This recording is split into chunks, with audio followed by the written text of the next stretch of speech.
Welcome to Stoughton Media Access Corporation's Community Forum Show. My name is Steve Kelley. I'll be your host today, and I have the wonderful privilege of having Robin Muksian Grimm, who is the town manager here to share the story of what's happening with the town. Some wonderful stuff that's happening. And I also want to share that Robin is a farm enthusiast, and a little later in the show, we're going to get the opportunity to have a look at her farm. So welcome to the show, Robin. Thank you. Thank you for having me. All right. So, Robin, I think with COVID-19, everybody is it COVID-20 now? Do they call it a different thing now? Maybe COVID-21 at this point. COVID-21, we're almost there. I think everybody's looking for good news. And I don't think, honestly, that town managers, people in the town get an opportunity to share good news enough. And I'd like to give this opportunity to you to tell us some things about what's happening with the town. Maybe we can touch on the COVID vaccine area, maybe for that. You've got some news on the budget. You've got some news on the union settlements and things like that. So why don't you expound a little bit on that? And then after that, we're going to jump off and take a tour of your farm with you. Beautiful. Well, Stoughton is alive and well, and COVID has certainly presented challenges for all of us. And we absolutely pray for the families of those we've lost and those who are struggling with it. We continue to monitor the cases that come in. Janice Bruce was, I elevated her during part of a restructuring. Many of you know her as the head of our visiting nurses, but she's now the executive director of human services for the town of Stoughton. She oversees recreation. She oversees the senior center and our VNAs. And she's been our lead on the COVID information. And she does all the contact tracing for us. She keeps me updated. We stayed out of the red for a long time on this second spike, but we just went in right after Thanksgiving. So we do ask everybody to be careful, but I've been really, I've been more concerned, or as concerned, I shouldn't say more, with the mental health and social issues that go along with people being locked in a house and our families struggling and people losing jobs. And so one thing that's come out of this in a positive is that I asked the team to come up with creative ways to have social engagement of some sort in town, community events. We missed out on our parades. We did do a Veterans Day. We can't call it a celebration, a Veterans Day memorial, I should say Veterans Day gathering. And Yeah, it complied with less than 100 people. We complied with all of the governor's orders and we're masked, but we were able to do a new square dedication and we were able to honor the veterans with a brief ceremony at Town Hall. And Mike Pizzara did a great job of getting that out and doing some stuff with us, with Stoughton Media Access as well, to ensure that we were able to honor our veterans. But we really starved for those community events. One of the things I love about working in Stoughton is that we are a community and we have parades still and we do all those things and care about each other. And it's like a small town, 60 years ago. And that, I was so concerned about that being lost with COVID. So my recreation director is a very, very energetic young man, 24-year-old guy, and he's been given an opportunity and he's running with it. And so he came to me and said, I'd like to do movie nights at the golf course. And we do drive-in movies. And so he asked if he could spend a little money because everybody knows I'm cheap. And I said, our community events line item, we didn't use it for the 4th of July parade. So yeah, go ahead and spend a little money if you think this will work. And it did. And we showed all family movies and we were sold out every time. I think it was $10 for carload for family. So we tried to keep it really affordable. And then the concessionaire at the golf course, who, to the people who have been concerned, does pay rent because we had a history of the concessionaires not paying rent at the golf course. Okay, yeah. Just to put that on the record. They actually serve food, and we had a police officer there as detailed because the one person who was not driving in the car could have a beer if they wanted. And so we did that. So it was a family night out, but obviously not a big beer drinking night out. But people had a good night out with their family, and it was a chance just for people to be together and do things. He also ran golf camps because we were able to have golf courses open. And next week it got canceled because of the rain last Saturday. But this Saturday we are having a Festival of Lights drive-through in the parking lot of the high school. He had a very successful Halloween drive-through because we weren't able to do the Halloween haunted house at the police station. So I'm really proud of the work our staff has done to keep things creative and alive in Stoughton and try to give some positive to this. Get people out, have something to do, make it affordable. I mean, the drive-in is people can go to, and we want people to be able to enjoy life a little bit and get out. The stress that people are under in their homes right now, people are struggling financially. We're seeing a huge increase in substance abuse. problems with suicides. This is happening nationally. And I just think we have to have outlets, particularly with our children. And so I'm really proud of that. But other good things that are going on, one sort of silver lining of COVID is that the plummeting interest rates make development very intriguing to people, as you know. Yeah. And Stoughton is one of the last affordable areas in the Boston corridor. I mean, we're one of the last affordable areas on the train line, basically, for industrial development, heavy commercial development, and we have some good zones for that. And what about don't you have a sewer update, right? Yes, we do. So yes, we do. About the sewer too, because that's going to play into investment in the area. Completely. So town meeting, and we're very, very thankful to the public and the people of Stoughton for understanding. Town meeting did vote finally to support the expansion of our sewer lines down Park Street. Park Street, as you know, is zoned heavy commercial, light industrial, heavy industrial. We've got a lot of options down Park Street, but we've been very inhibited because there's no sewer line. Septic systems take up huge portions of parking where you couldn't put a footprint for a building. It limits the capacity. If you have major manufacturing with a lot of water production, you can't do it because septics can't handle it. So we were thrilled that town meeting trusted us enough to do this. And I have to thank Mark Tisdale, who's the Executive Director of Development Services. He is our town engineer, and I elevated him to that position to sort of coordinate all of our development services when I came in, because he's just stellar. And so he got that out there. He educated the public on the importance of it, and we're just thrilled that it passed. And in the meantime, he worked and he got a MassWorks grant for $2.5 million, $2 million toward the project. Say that again, because that's a big number. Yes, a $2 million grant toward the sewer project. Wow. It's a little more than 2 million. It's a little more than a third of the project we will be getting in this grant. Additionally, he's waiting on an EPA grant, and we're very hopeful. If that comes through, we may be able to fund almost the whole project on grant funding alone. So we're very excited. I'm very thankful to his team for that work. On top of it, because of the sewer expansion, or in great part because of it, we had a company called Global Composites come to us, this quiet little company in Stoughton that sometimes we don't even know what we have in our backyard. And they are a government contractor who manufactures submarine parts. Very cool stuff going on. They deliberately stay under the radar because of the nature of their mission, obviously. Yeah. But they were looking for a tax incentive, but not to reduce, but more in the sense of just to graduate in on an expansion. So they'll still continue to pay their current taxes. This is simply, they're doing an expansion, and town meeting voted to support this. And part of this expansion will be, I think, about 10 more jobs for Stoughton residents, but it will keep an 80 employee company in our town of heavy manufacturing. They are doing an expansion on that building that will yield a huge benefit on tax rate for that property. So even if they were to leave, their lease goes well into, I think, 2030. But even if they were to leave, the government contracts, I should say, that building value and that taxable value of that building will still be based on that expansion, multi-million-dollar expansion. And I was going to say, you mentioned 10 jobs. It's not a small number. 10 jobs is significant. I mean, how do we create new jobs is going to become an even bigger role for government too, to enhance, because there are so many jobs lost. So yeah, I wouldn't say only 10. I'd say 10 is probably 12% of their 80, right? So it's not something like that. So they've increased by 12% or so. So I think that's wonderful. And they look to grow even more. And those jobs range from very administrative assistant type jobs to high-end chemistry jobs. So and to basic manufacturing. So we're really pleased with the degree, and they will try to give priority to Stoughton residents who are qualified for those positions.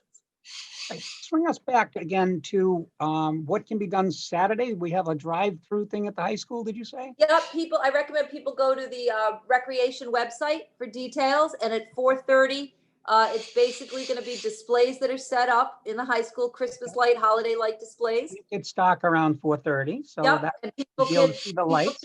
Drive through and enjoy it. So it's just a little bit of town spirit. I believe our fire department will be represented there with a nice big red truck with flashing lights. And, as Stoughton does, we get out as a community.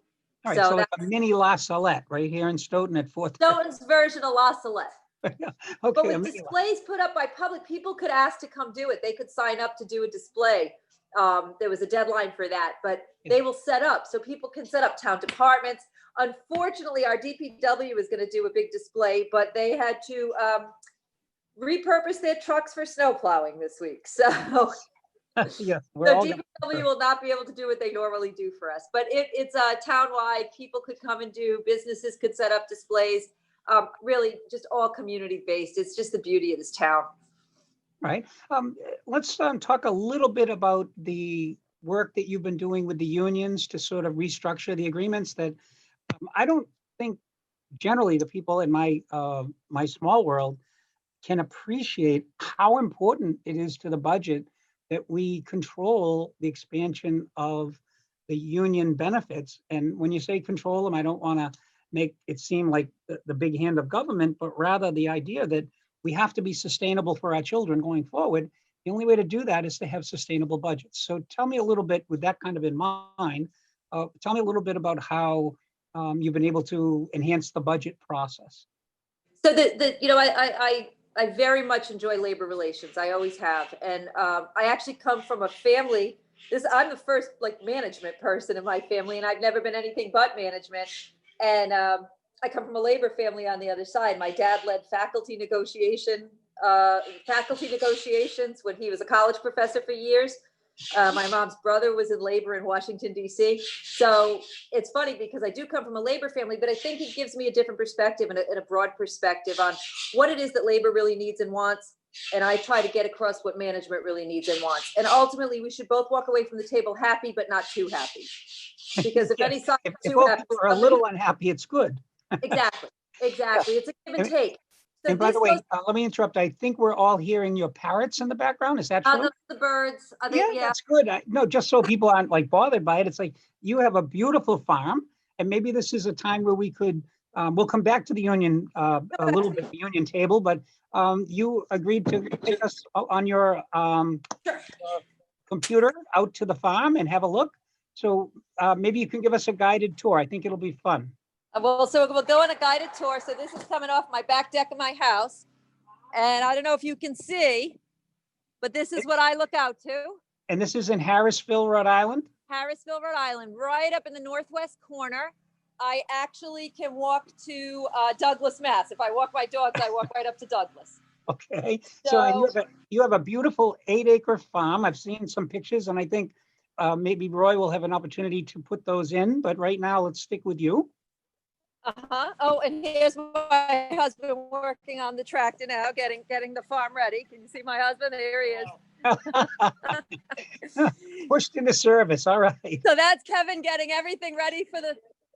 Yeah, Kevin's getting everything ready for the snowstorm for me. All right, so, and I just want to caution you. Yeah, Robin, I just want to caution you. Sometimes the link might drop, so pay attention to whether or not your link drops if you go too far from the house. Okay, so that's the house behind me. Yep. And that is the farm in front of me. Wow. And so we'll get you out here. We've got horses, goats, donkeys, chickens, kitty cats. I started with horses my whole life. I've grown up riding, and I used to board at a barn for years, and I used to help take care of the farm, and I learned everything about farms. And then I hit my mid-40s, and I said, well, you know what? It's just time to have my own farm. Oh, here's one of my roosters. Here's one of my roosters. There's Oscar. Wow, that's beautiful. That's Oscar. Oscar is, I believe, an Americana is what they're called. I'm not really a rooster expert. Now you're going to hear a symphony. The donkeys are going to start making a lot of noise. The cows might moo. It gets loud around here. There's Charlie. That's great. There's Charlie, and that's Reba, after the infamous Reba McEntire, because of her beautiful red hair. Can you see Frank? Yes. That's Frank. Frank is an off-track thoroughbred, retrained to do a little riding and showing, but he didn't really love the showing, so now Frank just runs around the farm. We've got some piles of dirt because we're redoing our paddocks a bit, so you kind of have to excuse that. We'll walk you. Here's the barn. The barn. Okay, and we love the flag, by the way. Always have the flag. Always I love have the flag. And You should have seen my husband hanging that. I had him in the bed of the pickup truck with a ladder. I'm holding the ladder. He's in the bed of the truck. Safety last. Oh my goodness. Safety last at home. OSHA first at work. Safety last at home. Oh no. So let's see. Here we go. Here's here's Harry. Wow. So Harry's a 3-year-old colt thoroughbred. He's a racehorse, but he's home. He had a little bit of a knee, so we brought him home to rest his legs, give him a little time at home. And he, believe it or not, lives with Chance the cow. Oh, look at that. So we're very hi Chance. We're very concerned. Frankie's coming in the barn to join us. We're very concerned. Back up, Frankie. That when it's time for Harry to go back to racing, that we may have to send a cow with him. To keep him happy. And these are this little crew is my adorable little crew. 3 donkeys and a cow. Sounds like a bad joke. There were 3 donkeys and a cow. So these little like a good donkeys. joke. That's not a bad joke. Yeah, there's April. Wow. She rode home in the back seat of our pickup truck with us, right in the back seat. That wasn't this year. That was April. No, April of 20 actually. Wow. Yeah, she was tiny.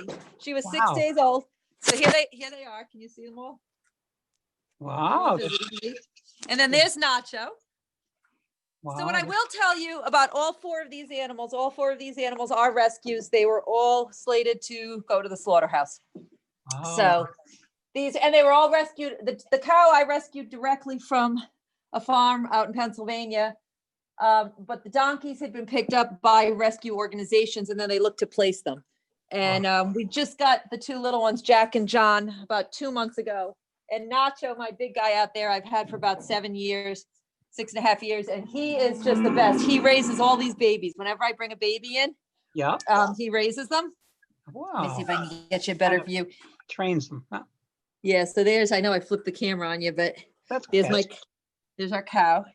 And here comes Nacho. Hi, Nacho. Show everybody how good you are. What a good boy. Wow. And he's visiting one of the babies. These 2 are mini donkeys. Nacho's a standard. And Nacho is sort of in charge of protocol then. Nacho runs the joint. Yeah. Nacho runs the joint. That's Chance mooing. All right. Here's my barn kitty. So this little cat, when I bought the farm, Spirit, was already here. And she's got to be about 20 years old. They left her here when they sold the farm. They just left her.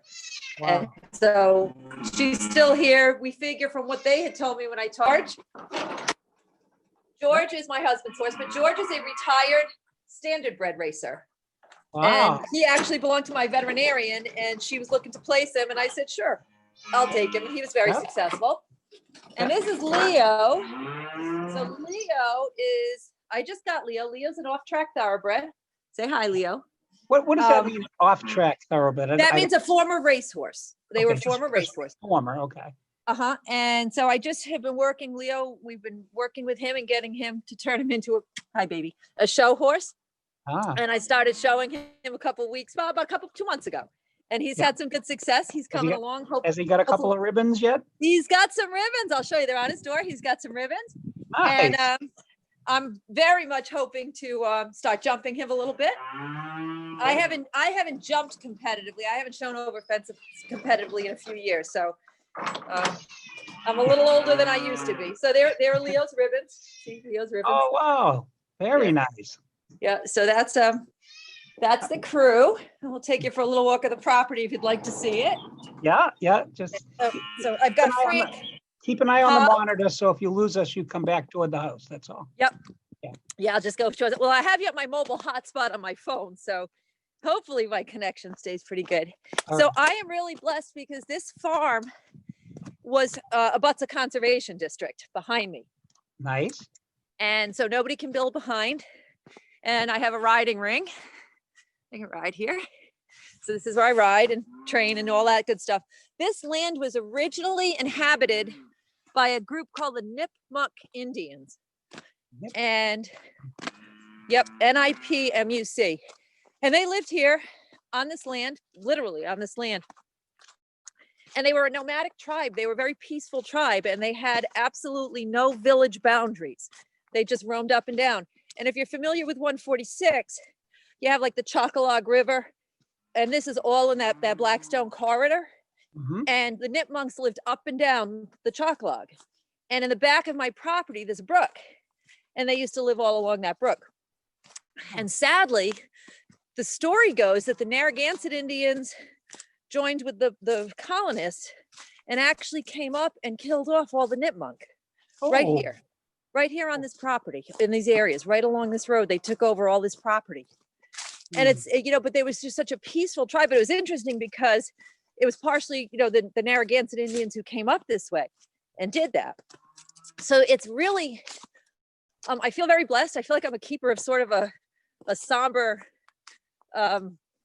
gravesite, if you will. Yeah. And back in the 1800s, they actually were finding skeletons on the backs of these properties up and down this road of Native American skeletons. So it's I feel like almost like I have to respect this property in a certain way just because of the history of it. Yes. So this is the back field. And this is one of my favorite places. And in fact, Kevin and I got married right at this very spot. Oh, how lovely. Right there on site. Right here on site. Yeah, this was my altar, right? What you're looking at. Wow. And yeah, it was pretty cool. And Kevin's a horseman. Kevin loads race horses at Monmouth Park. The guys that you see loading those race horses into the starting gate and standing in there in a tiny little square with those big horses. You have to know what you're doing around horses, or they're going to. Yeah, and he's pretty tough. Yeah. So he's been doing that for several years. But he was an exercise rider for about 30 years. He rode some really nice. He rode some Hall of Fame race horses in his day. Wow. So he's a great horseman, and I'm really blessed to have that. But this is the farm, and I have trails. Just walking through the trail. Now, in about 48 hours, not even, or 24 hours, this will be a big blanket of snow. Yes. Yeah, we understand that our corridor is going to get probably 6 to 12 at a minimum. So, yeah, I'm forecast for 16 here. Okay. Yeah, I sit real high. We're about 600 feet above sea level here. Rhode Island climbs very steeply. So Rhode Island's very narrow, but it climbs. And the western part of Rhode Island goes up 500-600 feet, and it's just enough elevation that we get it. No, yeah. We get it. But it's just just all pine trees, tons of big pines. Now, do you find yourself, do you have to shovel your way to all of the sheds? I mean, are you using the tractor to come up as close as you can, and then you have like a half hour or 2 hour or 10-hour process, or what is it? Yeah, combination of snow plows, tractors, and shovels. So I have my old pickup with my plow. I got an old F-350 that has my plow on it. That's my favorite vehicle. Okay. And then the tractor we use to really push everything deep out of the way as much as we can. And then shovel behind the stalls. I really can't get big equipment in there. So I have to shovel out behind to make sure they can get in and out. So this is the back view. We were in one of the stalls. Yep. So this is the back view where they can come out and hang out. Wow. Right now all of this gives you great preparation to help administer Stoughton's storm effort. Oh gosh, yes. I know all about equipment and storms and moving snow and yes. Oh yeah, more than I need to. I have to know it to survive. Yeah. No, it's the hands-on, that rooted knowledge, I think, really enhances your ability. Well, you know what? It really, I have such a profound respect for our guys who go out and move snow and keep those roads clear. Those guys are amazing, and they don't always get enough credit. I love our first responders, but our first responders can't respond if there are no roads to go across. And we sometimes forget that the real first responder is the guy who plows your snow. And yes. Yeah, he's critical in the operation. Yeah. Let me just, I'll show you the goats. Okay, wonderful. I'm sorry, they're all, it's a symphony. 4:30 every morning, this is what I hear. They hear me come out the door. Well, you're not going to be late. I like that. So they hear me open the back door of the house at 4:30 every. Oh yeah, no, I'm not late, let me tell you. And these are the goats. Good. That's Boris and Violet. Wow. Say hi, Boris. Now you also mentioned. So this is, huh? You also mentioned that you rescue some greyhounds as well. Do you keep those there or do you help them through to a better place? I've done a little bit of both. I've adopted some, I have a couple, and then I have worked on greyhound adoption. We move dogs around the country sometimes when we have to get them from where they are at the tracks to where people may want them. There are a lot of, whoops, sorry, you there? There you are. There are a lot of there are a lot of people in Canada who want greyhounds, and you don't have greyhound racing up there. So we do transport. So a lot of times I'll pick up a greyhound in Connecticut, take it to the New York border. I don't do it as much as I used to anymore, just because there's less greyhound racing in the country. But they really, I'll tell you something about the greyhound industry. It's really an adoption program more than a rescue. I mean, there are some that need rescue, but really very minimal. The greyhound industry, as much as it's gotten such a bad reputation, 30 years ago, yeah, they did get euthanized after they raced, but not anymore. Almost 100% of them get placed, and they get placed very, very carefully. Nice. And they're wonderful. They're an absolutely wonderful breed of dog. Where we have one who's almost 13. He's struggling a bit. And then we have one who's just 3. So Fancy and Dustin. And then we have Dudley the mutt. We have a mutt that we did rescue him. He came out of one of those Arkansas kill pens. Yeah. And then we've got 2 adopted kitty cats in the house. So it's a menagerie, and you heard the parrots during the interview. Yeah. So it's a house full, and I'll come back up and we can get back in the house and we can talk about. Yeah, I want to come back. So that is the tour of the farm. Oh, so this, you might be interested. People might be interested. This was my swimming pool, but we didn't use it, and we decided that the animals could use a run, and that's now a dog run. So, okay. So we got rid of the swimming pool, and the dogs have a playpen instead. And Kevin's still working on the tractor. Okay. Well, the pool's no help today anyways. He's got a lot going on. You heard the generator earlier. He's got the generator going. Good. Got the plow on, and the tractor's rolling. I don't know where the jumper cables are. Excuse me. We're having a conversation on the jumper cables. It might be a pair in the upper garage, right? I found a pair of them. Okay. So that's life here On the farm, wonderful. Yeah, no, I'm very blessed, and it's been great having Kevin in my life, and part of this farm with me, and it's just awesome. Well, thank you for sharing this tour, by the way. So that's fabulous. And when you're settled, you might want to catch your breath for a minute. You've been running around. It's chilly out there. And it's chilly too. So let me draw your attention back to the budget, because I think that's something the town people watching. First of all, I bet that you're going to get great response. We've also enjoyed the tour. It was very nice and very well, just well spirited. I think the karma you're going to develop with farm animals and with a beautiful farm. I think it's important to have karma in your life, and I think you've really shown people the way. That's really great. I'm very blessed for what I have, and the animals just they really keep you grounded, and you have a responsibility every single day, and it's great for young kids growing up with horses. Just really forced me to be very, very responsible to somebody else, and that's a good thing. It's a good way to grow up, and I try to carry that into my life. So I'm thrilled for you, thrilled for the animals, and thrilled for the karma that it brings all of us to just kind of enjoy it with you. So thank you. Thank you for it. Come on, Dudley. The mutt wants in. We interrupt this program for Dudley. For Dudley. All right, so let's jump back and talk. We didn't finish talking about some of the union work you did, right? So I want to hear a little bit about how you're making the town sustainable by getting the union into a place that fits for long term. Yeah, so one of the challenges we had in this town is that there had been put into place a while ago, and at the time it wasn't a bad idea, but it just doesn't keep working, was an automatic 2.5% increase every year for union employees, for all employees. Yep. And the problem with that is when you go into negotiation, you don't have anything to negotiate with anymore. So from a standpoint of negotiation, if everybody knows they're going to get a 2.5% raise, but I need something back, I don't have any legs to get it back, because negotiations give and a take. And so what we've been working to do is move our unions off of that grid to be like other communities where the first few years people get a step and a COLA, and then all they get, Dudley, stop. And then all they get after that is just a negotiated COLA. And our police union has moved to that. Our fire union, the fire union was never on the grid, but typically followed it. And we've changed that. DPW has come off the grid. The libraries are off the grid. So we're working with our. What does that mean for the uninitiated? What does it mean off the grid? So the grid really was this guaranteed 2.5. And so I'm not sure what else we negotiated about, but everything else you gave was on top of that. Right. And so it was a guaranteed 2.5% raise. And then they might want more in longevity or more in this and more in that.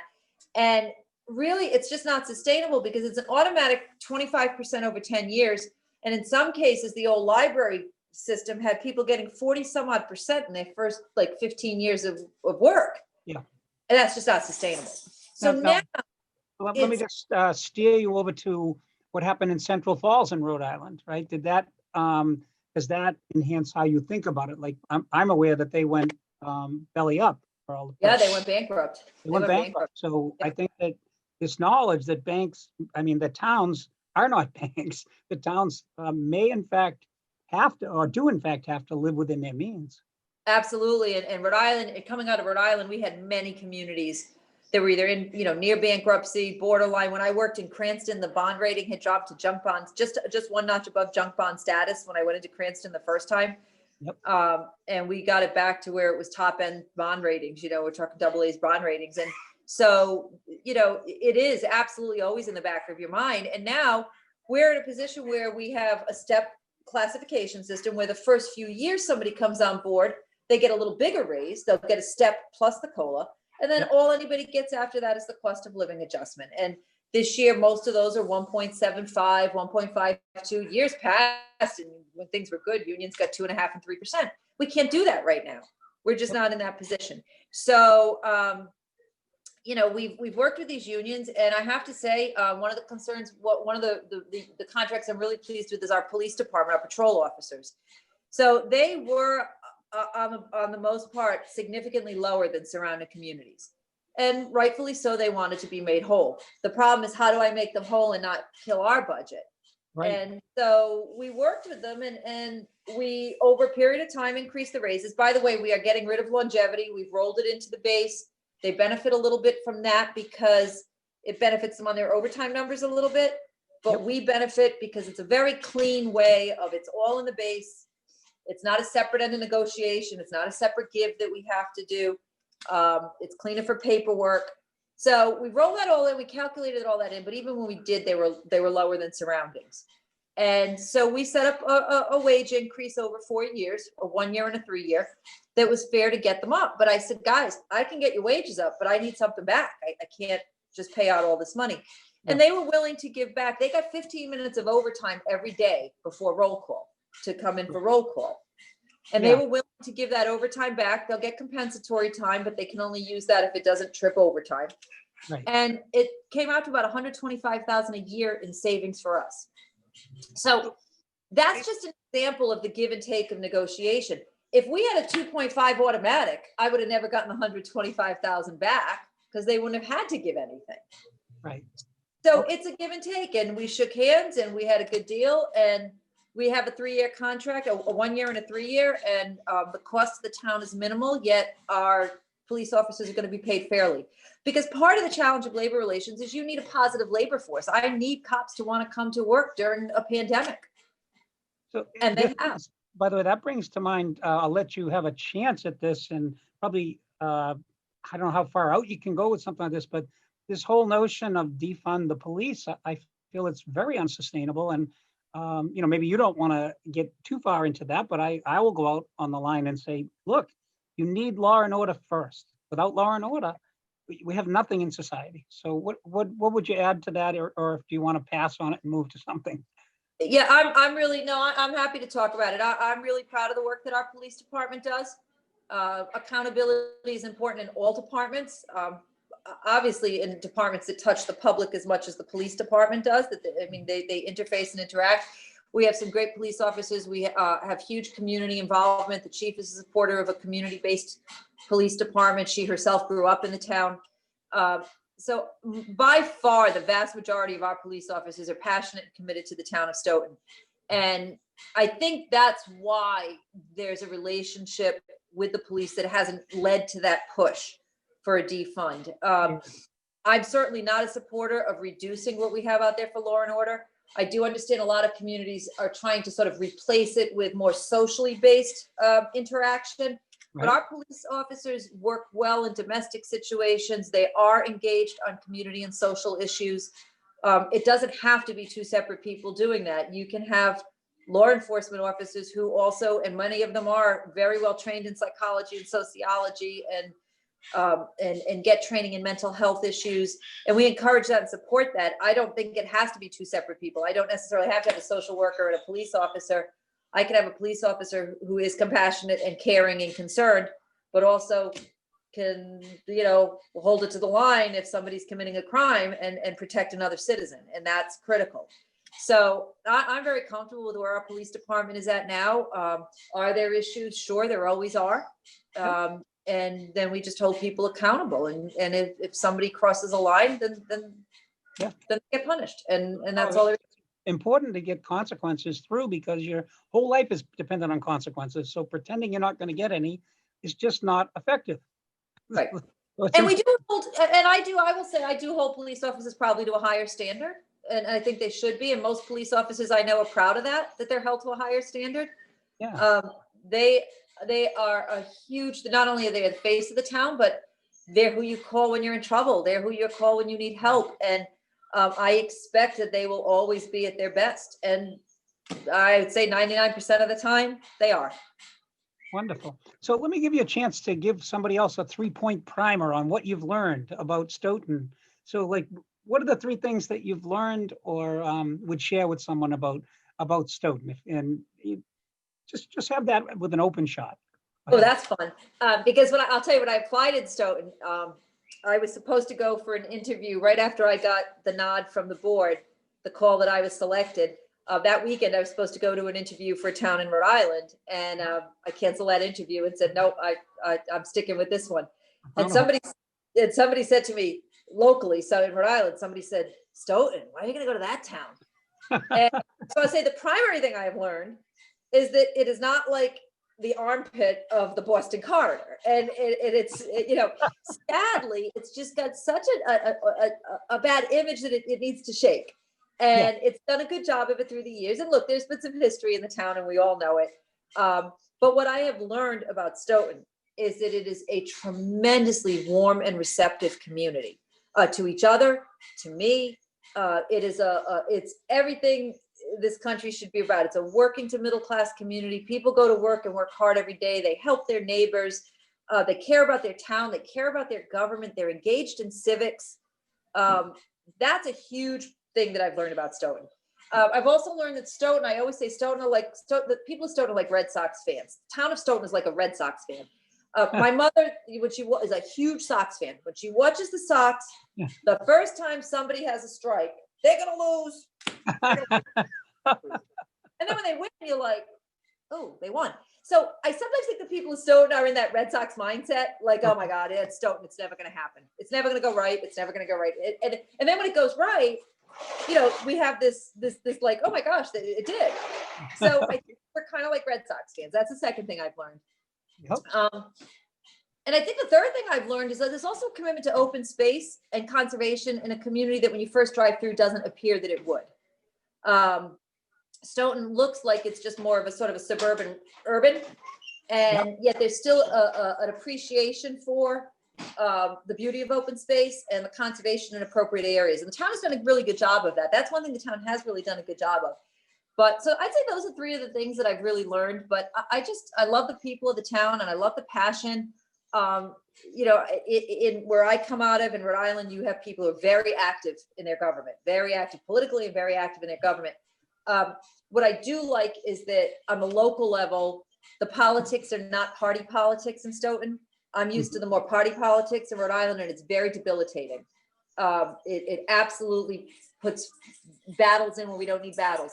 I love that when I come to a town like Stoughton, there may be political divides, but not party politics divides. So it's just one layer less of things to get through. The parties work together. When I first came on, I had no idea who was in what party on my board. And I probably am not 100% sure now. I probably should, but I don't know. And I really don't care.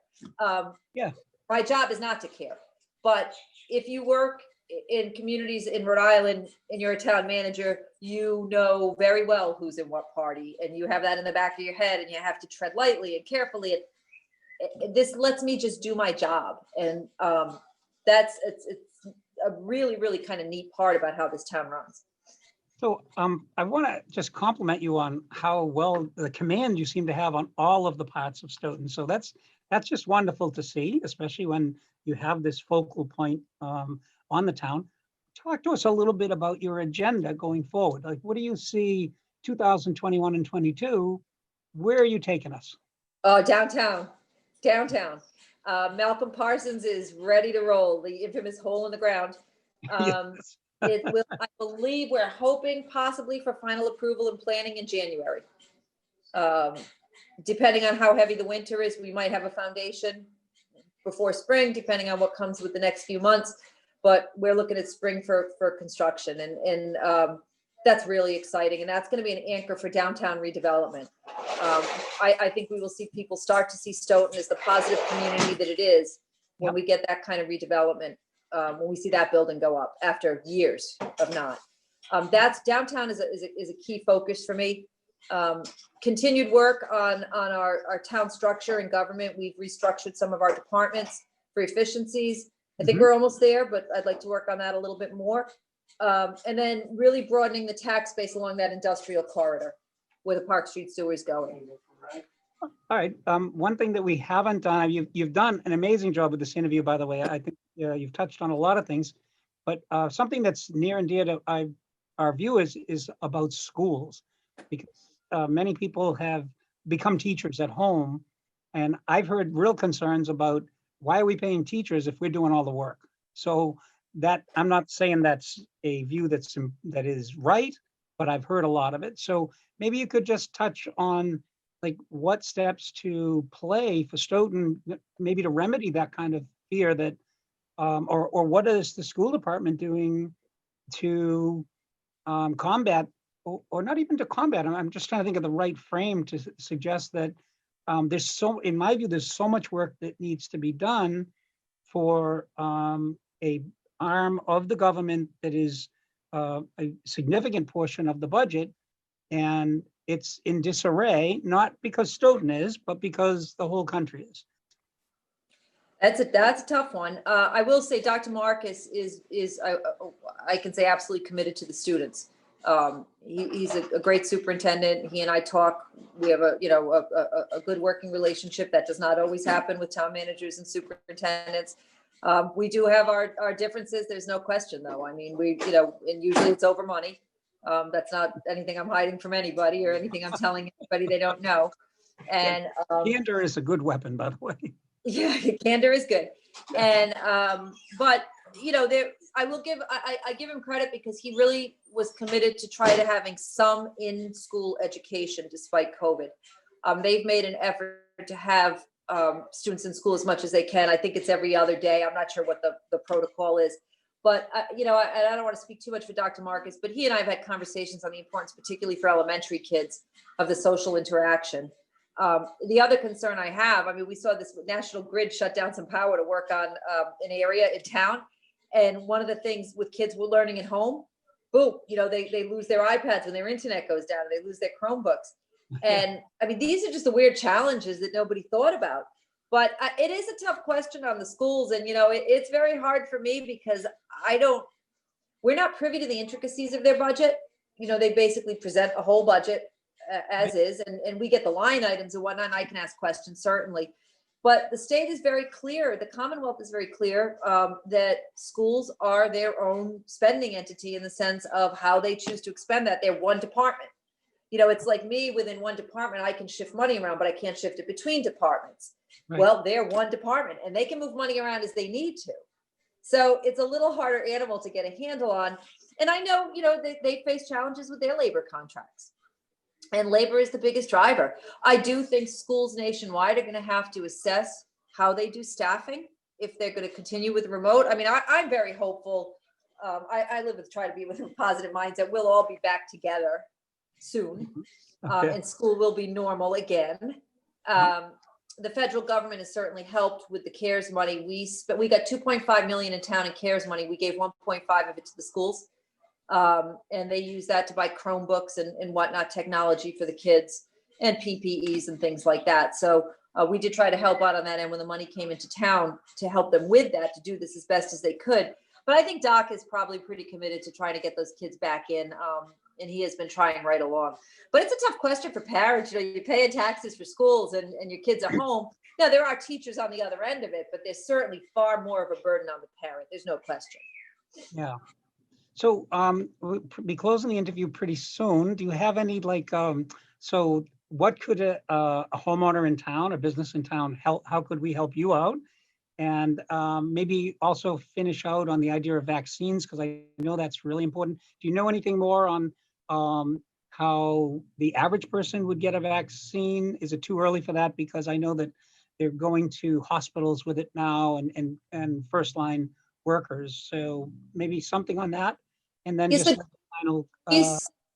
Yep, Janice sits in on those. She sits in for me on those calls. Our neighboring communities have gotten some because they have hospitals. First responders will be done first per the governor's protocol. First responders, I believe elderly in nursing homes. And then there's a whole protocol of phases. Average, normal, healthy people who are not senior citizens are in the last group to get it. It likely will be a few months before we see that. So we just encourage people to be, responsible and cautious. But I am hopeful as we see our first responders get it, that will be helpful to the town, because like right now we have a few people out on quarantine that have been exposed. So you can't have your whole department go down, and that's backfilled with overtime. So again, there's a financial burden on all of this. But I think within the next several months, we'll start seeing vaccines and we're going to see a turnaround. I'm also very hopeful the economy will come back very quickly. We do have certainly people in the particularly food industry and travel industry who've lost jobs. But a lot of people who have jobs don't have places to spend their money. We don't go out to dinner anymore.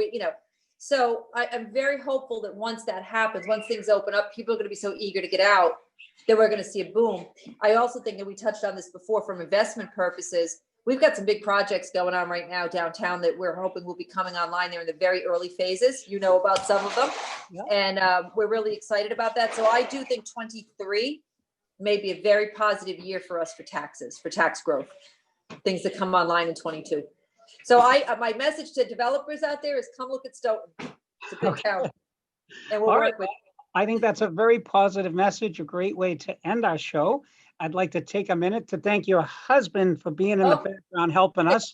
Bring it back in. Hold on. Bring it back in. Thank you, Kevin, for all your help. Yes, sir. Going and keeping Robin going as well. That's okay. Absolutely. You got to have support at home. Have a great day. Thank you. And I also want to take a minute and thank our audience. I want to thank the producers over at SMAC, Roy Cohen on Community Forum. And it's been a delightful interview, an informative interview with you, Robin. So thank you very much. This was a lot of fun. Thank you. Yeah, and so I hope everybody has a wonderful holiday, and we hope to have people tune in to SMAC again. It's a wonderful production for the town. Thank you. Thanks for all you guys do to get the word out there for us. All right. Thank you, Robin. Wonderful. Bye-bye. Bye-bye.